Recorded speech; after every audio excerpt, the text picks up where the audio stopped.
Hi there, this is Kevin from MaximizingEcommerce.com, and in this video, I'm going to give you a recap of a recent conference I went to called the Seller Summit. And what is the Seller Summit? Well, what it is, it's a recent conference that was put on for online sellers.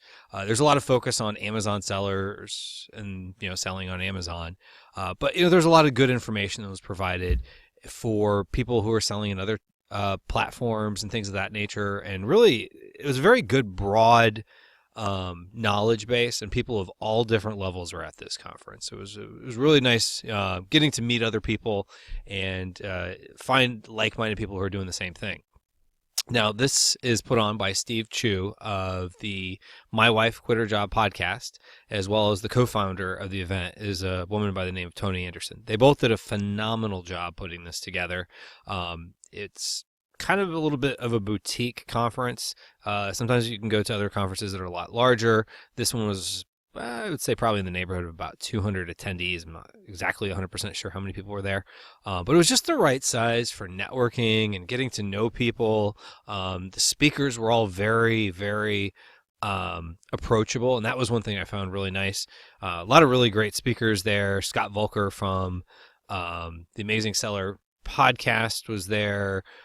Greg Mercer of Jungle Scout, and that's just to name a few.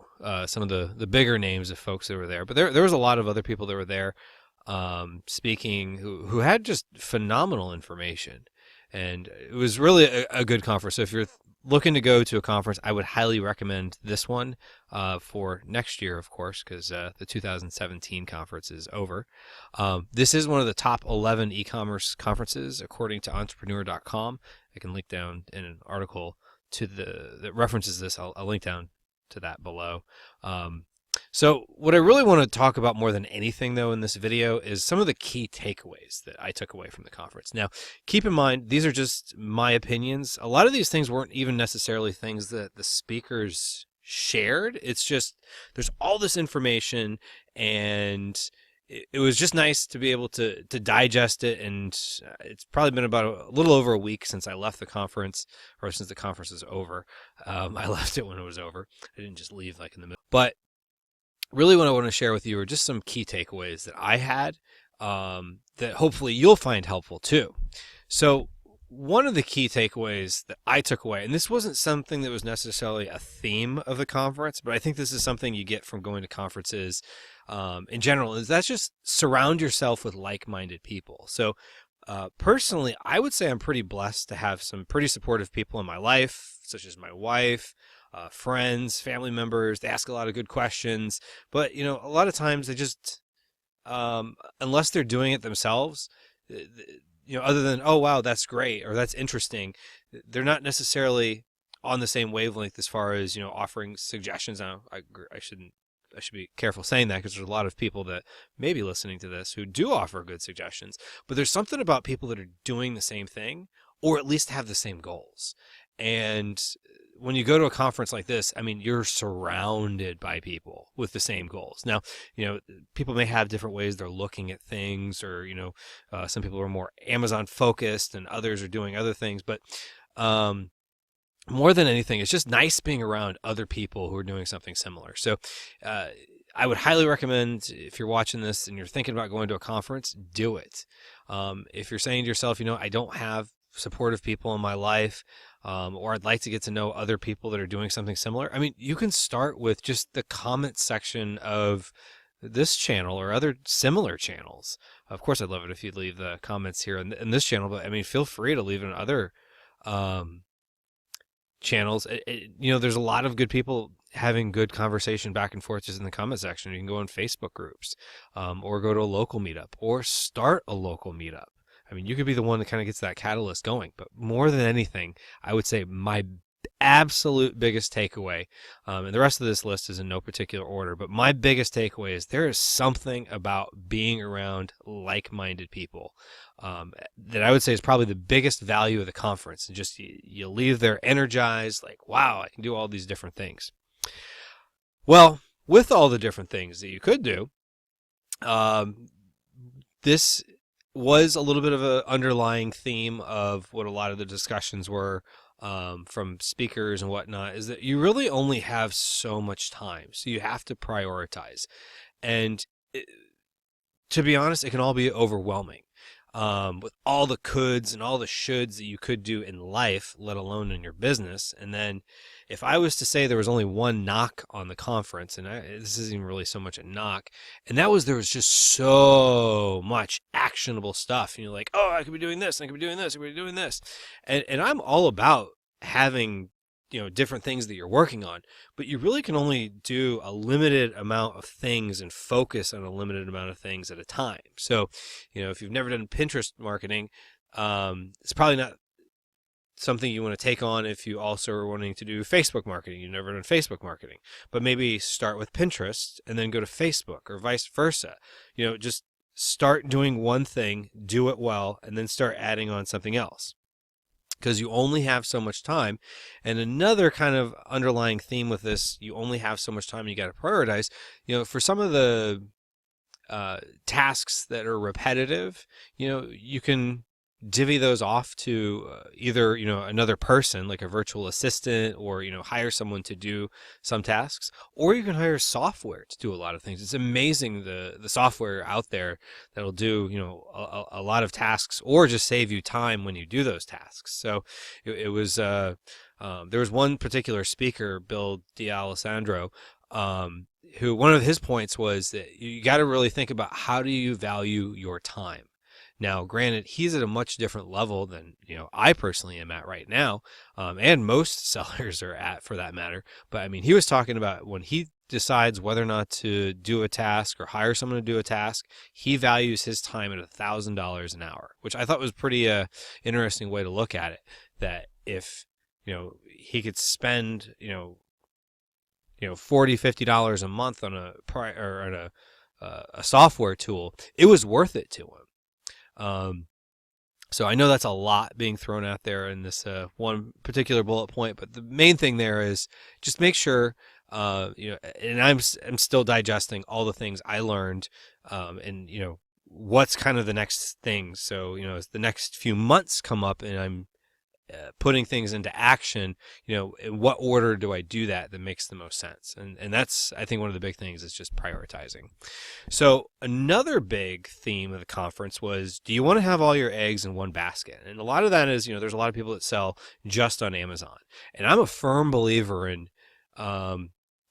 once, you get up on Amazon, then you can go into other channels and start diversifying a little bit more. But, you don't want to go out and try to, get yourself on every channel the day you start. But as time goes on, you can put yourself into different channels. You can add to more products. You can start going into serving other markets. And that was one of the things that I thought was interesting about this conference. I mean, there was a lot of people who are doing very well just on Amazon, and they can't. Some people, it was almost like they couldn't imagine going someplace else.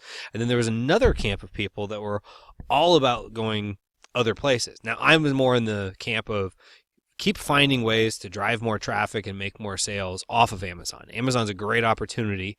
It's a great platform. But do you really want to have all your eggs in one basket? And I definitely think there's something to be said for diversifying, or as I like to say, maximizing your results. And then another big takeaway is that e-commerce is constantly evolving. So this particular picture here, I know this is not e-commerce related at all, but it is in the sense of evolving. So the hotel, which is on Fort Lauderdale Beach, that is the ocean there in the background of the windows there.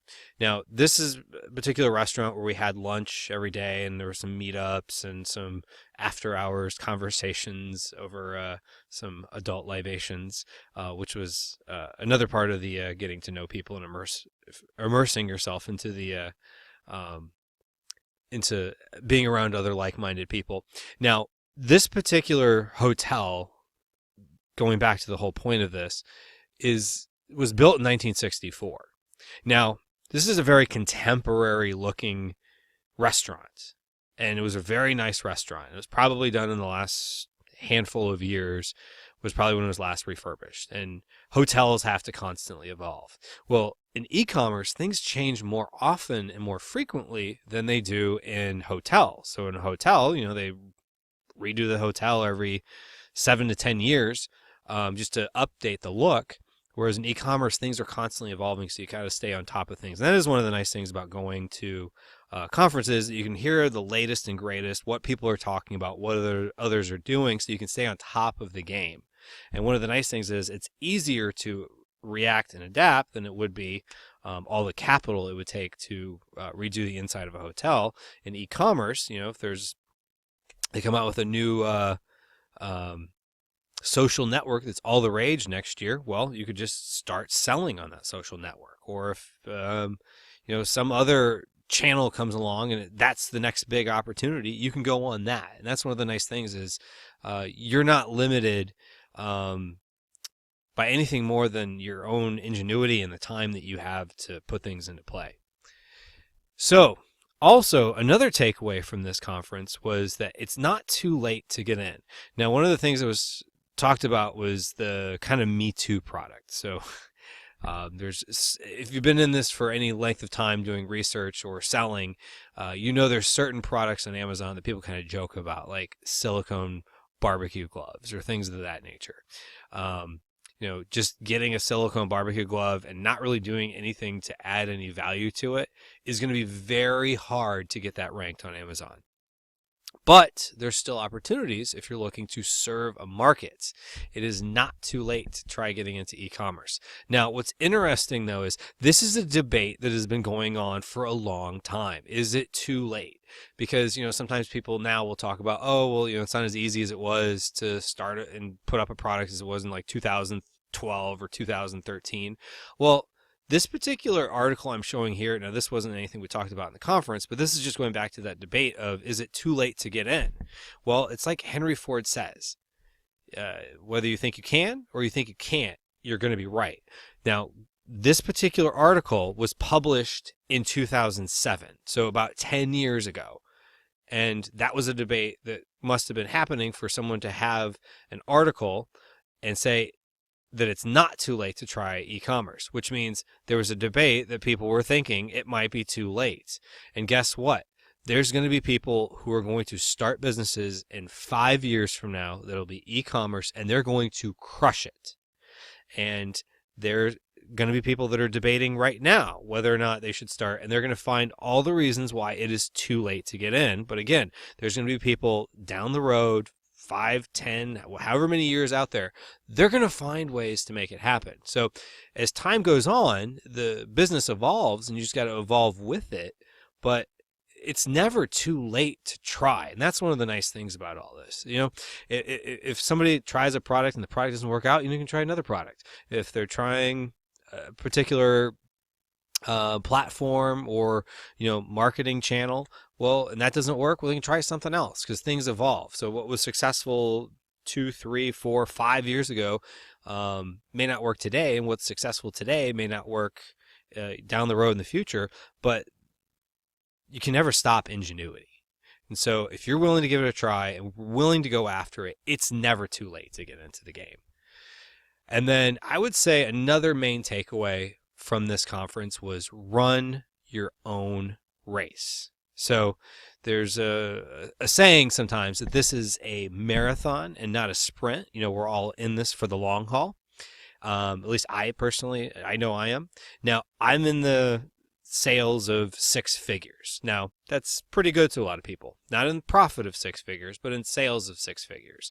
And there's a lot of people who are at this conference that were in the sales of 7 figures. And people that are in 8 figures of sales that were at this conference. And then there's also people who were just starting. Like maybe they just launched a product and they wanted to get around others to help them figure out what they can do to make that product successful. There are people that were just thinking about getting into e-commerce that came to the Seller Summit that just wanted to talk to other people and figure out what they needed to do to get started. So the reality is it's a long race ahead. and everybody's going to be ahead of others. There's always going to be people ahead, and there's always going to be people behind. But if you just keep running your own race and keep moving forward, you can achieve your goals and do the things that you want to do. But the key is, don't get too caught up in what everyone else is doing. Feed off the energy of others, learn from others, but just keep moving forward, keep running your own race. That is one of the big takeaways I really, truly felt I took away from this conference. So, did you find this video helpful? If you did, I would ask that if you could just go down below and click the little thumbs up icon, as well as subscribe to our channel and click the little bell so that we can notify you whenever we do have new videos come up. And also, if you have any questions or any suggestions on what you're finding helpful with e-commerce going forward, or conferences you've attended, I'd love to hear about it in the comments down below. So also, if you want exclusive tips and resources, head on over to www.maximizingecommerce.com and sign up for our mailing list so we can shoot you some exclusive resources and tips to help you as you maximize your e-commerce journey. So more than anything, I just want to say thank you for making it all the way to the end here.